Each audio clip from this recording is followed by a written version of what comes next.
কি রান্না করছো গো? ভালো গন্ধ বেরিয়েছে, ঘর থেকে বেরিয়ে আসলাম আমি যেই জন্য। আর আজকে একটু চিকেন পোলাও রান্না করছি। এই যে চিকেনগুলো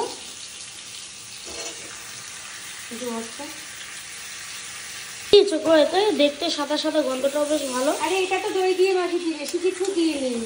তেলে গরম মশলা ফোড়ন দিয়েছি, তার আগে পেঁয়াজ ভেজে নিয়েছি,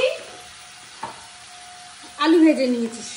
আর এটা হলুদ ছাড়া যা যা মাংসে যায় সেম জিনিসই, হলুদ আর কাশ্মীরি লঙ্কার গুঁড়ো ছাড়া, কাঁচা লঙ্কা দিয়ে আদা রসুন পেস্ট করেছি, আর পেঁয়াজ কুচি করে আগে তেলে ভেজে নিয়েছি গরম মশলা ফোড়ন দিয়ে, তারপরে আদা রসুন পেস্টটা দিয়ে ভালো করে কষিয়ে এবার চিকেনগুলো দিয়ে দিয়েছি।